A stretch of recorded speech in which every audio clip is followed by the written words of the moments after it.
Bismillahirrahmanirrahim. Assalamualaikum warahmatullahi wabarakatuh. Halo teman-teman semuanya, selamat datang di Podluck, podcast ngobrol santai nilai berakhlak. Oke, di siang hari yang gloomy ini ya teman-teman semua, kita akan mengadakan podcast. Jadi podcast ini akan menjadi ruang untuk kita berdiskusi santai, berbagi cerita, dan belajar bareng tentang bagaimana nilai-nilai dasar ASN bisa kita terapkan dalam kerjaan sehari-hari. Khusus di episode kali ini, kita akan membahas salah satu sosok inspiratif ASN yang kepemimpinannya nyata mencerminkan nilai berakhlak, supaya kita bisa mengambil teladan dan motivasi dari praktik baik yang sudah beliau lakukan. Sebelum kita mulai podcastnya, kita perkenalan dulu ya, Akang Teteh semua. Sebelumnya perkenalkan, saya Hurul Ramadhani yang akan menjadi moderator dan teman ngobrol teman-teman semua. Senang banget hari ini bisa memandu Akang Teteh. Oke, sekarang kita akan perkenalan Akang Teteh semua. Pertama ada Teh Latifah Hasna ya. Hai Teh Hasna. Halo, anak semua. Oke, terus ada Teh Alfi. Hai Teh Alfi. Halo semuanya. Kemudian ada Teh Mia. Hai Teh Mia. Hai. Kemudian ada Kang Jeffrey. Hai Kang Jeffrey. Hai, Oke, terima kasih teman-teman semua, para narasumber kita yang sangat hebat ya di siang hari ini. Nah, hari ini kita akan mengangkat salah satu sosok ASN inspiratif, yaitu Jaksa Agung Profesor Dr. Haji Sanitiar Burhanuddin SHMM. Beliau adalah seseorang yang dikenal dengan pendekatan hukum yang tegas tapi tetap humanis. Mulai dari pendekatan restoratif justice, kemudian penegakan hukum yang akuntabel, peningkatan kompetensi, transformasi digital, hingga kolaborasi lintas lembaga. Semuanya mencerminkan ke dalam nilai-nilai berakhlak dalam tindakan nyata. Oke, teman-teman, supaya kita makin mengenal siapa sosok inspiratif kita di siang hari ini, mari kita akan membahas terkait biografi beliau terlebih dahulu ya kepada Teh Mia. Mangga dipersilahkan untuk menjelaskan. Baik, terima kasih Teh Haura untuk waktunya. Teman-teman, di sini kita akan mengenal yaitu siapa sih Pak Sanitiar Burhanuddin itu. Pak Sanitiar Burhanuddin, beliau lahir di Cirebon pada tanggal 17 Juli 1954. Beliau merupakan jaksa karir yang mengabdikan diri puluhan tahun di Korps Adiaksa. Kemudian beliau menempuh pendidikan tinggi di bidang hukum hingga meraih gelar doktor serta gelar magister manajemennya. Karirnya dimulai sebagai jaksa dan terus menanjak melalui berbagai jabatan strategis seperti Kepala Kejaksaan Negeri, Kepala Kejaksaan Tinggi, hingga Jaksa Agung Muda, Perdata, dan Tata Usaha Negara atau Jamdatun.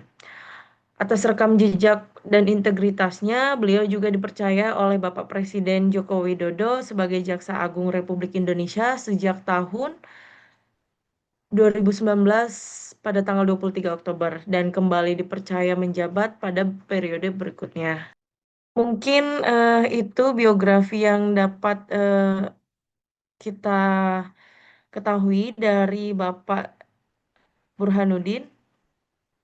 Boleh kembali lagi ke Teh Haura. Oke, Teh Mia, terima kasih. Ya, dari cerita tadi kita makin kenal ya siapa sih Pak Burhanuddin ini, bagaimana perjalanan dan sepak terjangnya beliau. Kepemimpinan yang tegas, profesional, tetap. Oke, nah dari biografi tadi sebenarnya udah terlihat ya nilai-nilai berakhlaknya. Nah, untuk mulai lanjut ke pembahasan selanjutnya, agar lebih seru dan mendalam, sekarang kita akan kupas satu persatu nilai berakhlak, langsung dari sudut pandang kakak-kakak narasumber kita pada siang hari ini ya. Oke, nanti kakak-kakak semua boleh menjelaskan bagaimana contoh nyata nilai seperti nilai berorientasi pada pelayanan, akuntabel, kompeten, sampai kolaborasi yang bisa dilihat dari kepemimpinan Pak Burhanuddin tersebut. Siap kakak-kakak semua? Siap ya. Nah, untuk yang pertama, balik lagi nih ke Teh Mia. Nah, Teh Mia bangga untuk menjelaskan nilai berakhlak berorientasi pada pelayanan. Baik, untuk cerminan berakhlak Bapak ST Burhanuddin, orientasi pelayanan. bahwa beliau menekankan bahwa seorang jaksa bukan hanya sekedar penegak hukum, tetapi pelayan masyarakat. Hal ini dapat dibuktikan dengan kebijakan restoratif justice atau keadilan restoratif, di mana hukum itu tidak hanya tajam ke bawah, tapi juga menyentuh sisi kemanusiaan untuk menyelesaikan perkara kecil tanpa harus ke pengadilan. Baik, kembali lagi ke Teh Haura ya. Baik, Teh Mia, hukum menyentuh segi kemanusiaan gitu ya. Jadi kalau misalkan nggak ke pengadilan juga bisa diselesaikan dengan segi kemanusiaan gitu ya. Lanjut kepada Teh Hasna untuk menjelaskan nilai berakhlak lainnya, mangga dipersilahkan. Baik, terima kasih Teh Hora. Di sini saya akan melihat dari sisi nilai yang pertama itu akuntabel. Jadi jika dilihat di sini Bapak Burhanuddin itu terkenal sangat keras terhadap integritas internal. Beliau tak segan menindak oknum jaksa yang bermain perkara dan memiliki slogan tajam ke atas, humanis ke bawah. Dan slogan tersebut menjadi standar akuntabilitas bahwa hukum berlaku bagi siapapun, termasuk pejabat tinggi negara dalam kasus korupsi besar. Jadi tidak melihat orang tersebut orang penting atau tidak. Lalu selanjutnya jika dilihat dari nilai kompeten nih, jadi di masa kepemimpinan Pak Burhanuddin itu, kejaksaan terus meningkatkan standar kompetensi. Standar kompetensi jaksa dalam menangani kasus-kasus kompleks seperti korupsi tata niaga komoditas seperti timah dan ekspor CPO dan juga kasus pencucian uang. Beliau mendorong digitalisasi melalui sistem Case Management System atau CMS untuk melihat transparansi perkara tersebut gitu. Terima kasih Teh Ora. Oke, terima kasih Teh Hasna. Jadi pernyataan tadi ya, ternyata beliau tidak hanya menuntut integritas, tapi juga memastikan bahwa setiap jaksa itu punya kemampuan dan profesionalisme dalam menangani kasus-kasus besar dan kompleks. Jadi bukan hanya jujur aja ya, tapi harus cakap dan terus berkembang. Itu jadi poin pentingnya untuk kita bisa terapkan di pekerjaan kita gitu ya Teh Hasna. Terima kasih. Lanjut kepada Teh Alfi, mangga dipersilahkan. Oke teman-teman, kita lanjut ke nilai berakhlak yang keempat, yaitu harmonis. Jaksa Agung ini atau Bapak ST Burhanuddin ini menekankan pentingnya bahwa untuk menjaga konduktivitas juga kolaborasitas antara lembaga negara di internal yaitu di kejaksaannya sendiri. Ia membangun budaya kerja yang solid dan juga kekeluargaan namun tetap profesional antar pegawai kejaksaannya, serta selalu menghargai kearifan lokal dalam menyelesaikan masalah hukum yang ada di daerah-daerah. Kemudian nilai yang kelima yaitu loyal. Loyal ini mungkin sudah terlihat oleh kita bagaimana loyalnya Pak Jaksa Agung ini dalam menjalankan tugasnya. Ini dibuktikan dari bahwa dia selalu loyalitas dalam loyalitas kepada bangsa dan juga negara melalui upayanya untuk menyelamatkan aset-aset kerugian negara seperti kasus-kasus yang sudah beliau tangani seperti yang tadi disebutkan, ada kasus timah, kasus pencucian uang, kemudian kasus yang kelapa sawit merah. Nah, ini juga menandakan bahwa Bapak ST Burhanuddin ini sangat loyal dan beliau itu selalu memastikan bahwa kejaksaan itu tegak lurus pada kepentingan negara di atas kepentingan golongan ataupun politik. Begitu Tahaura.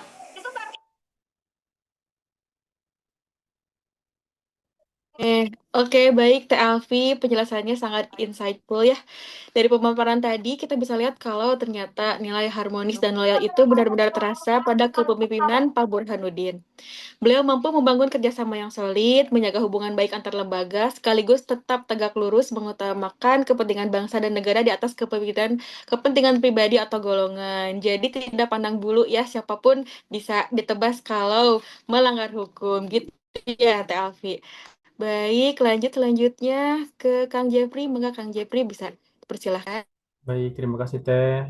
Di sini saya melanjutkan nilai ASN yang keenam ya, yang dimana ini merupakan nilai ASN yang eh, nilai adaptif, di mana ini berdasarkan peran Bapak Burhanuddin ini sebagai Jaksa Agung, di Indonesia itu nilai adaptif yang dilaksanakannya yaitu merupakan terinternalisasinya dalam upaya modernisasi institusi kejaksaan untuk menghadapi perubahan zaman dan tantangan hukum yang semakin kompleks.